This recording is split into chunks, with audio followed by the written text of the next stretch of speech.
Alrighty, the Industrial Revolution. I'm Mr. Matthew Larson. Grab your notebooks and let's roll. First and foremost, we're talking about the Industrial Revolution. It's important that you understand what are some of the long-term impacts we're going to see come out of this time period. First and foremost is it's a change in production of goods. So no longer are goods sat at home and made at home. They're going to be made by machines now because machines can make stuff quicker, easier for the most part, and they're going to switch to doing this. Number two, this is going to lead to the replacement of the cottage industry. So the cottage industry is simply when goods are made at home. So maybe, for example, you're a blacksmith. You make horseshoes. You've got a little place out back where you go and you do your blacksmithing kind of stuff. You're making those horseshoes. Now that's going to be done in a factory. So we're going to replace that cottage industry of making goods at home or in your little cottage to making goods at a factory. And number three is going to lead to a dramatic shift in the quality of life. Now, if you think about this for a while,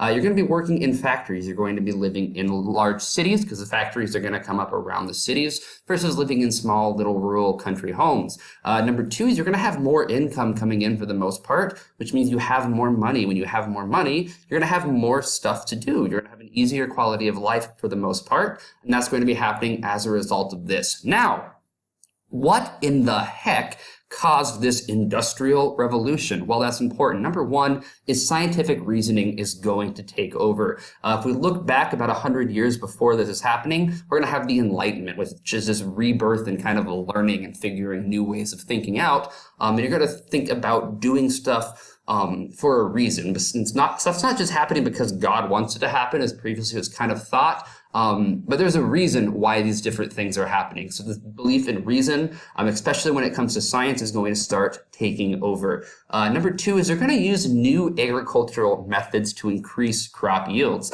This means you have more food. When you have more food, more people live, less people starve to death. When people are not dying, they can do other stuff, like build stuff, open factories, invent new things. So this is going to be important. One thing they're going to figure out is crop rotation. Now I'm going to put up a little GIF, whatever you call them right through here, which is explaining crop rotation. Apparently the GIF is not working. How dare it not work right now? It's not allowed to do that.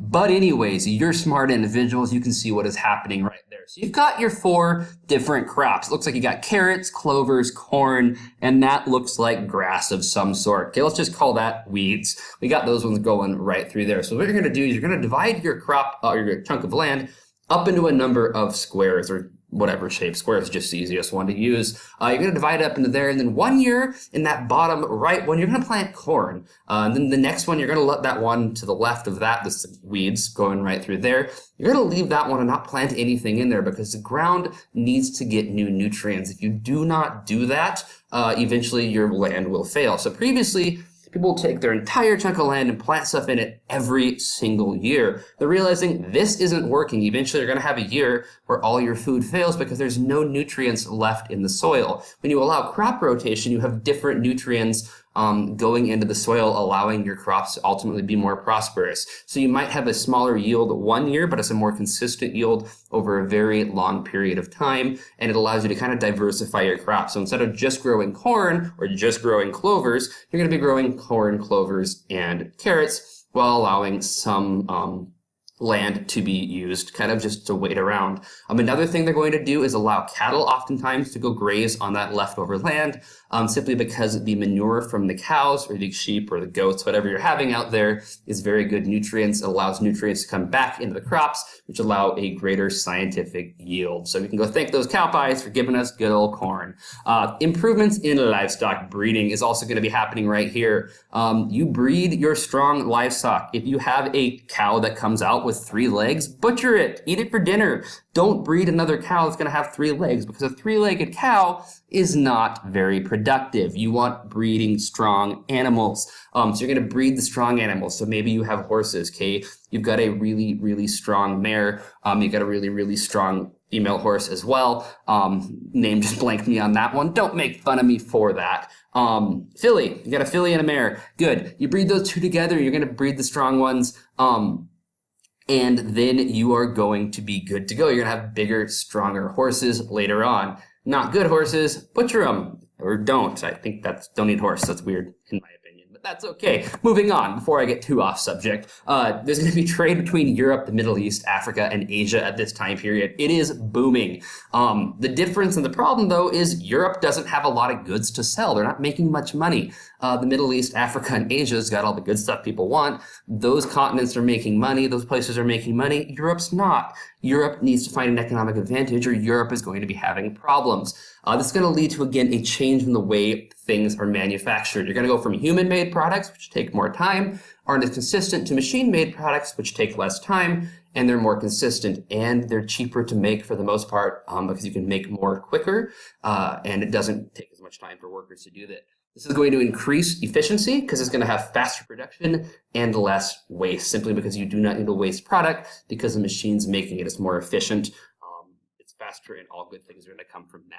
Now, particularly talking in England, England's super important during this time period because, number one, they have a large population of workers. This is due primarily to the enclosure movement, where everyone's just kind of stuck in England. They're not wanting to go anywhere. They're just living off in England.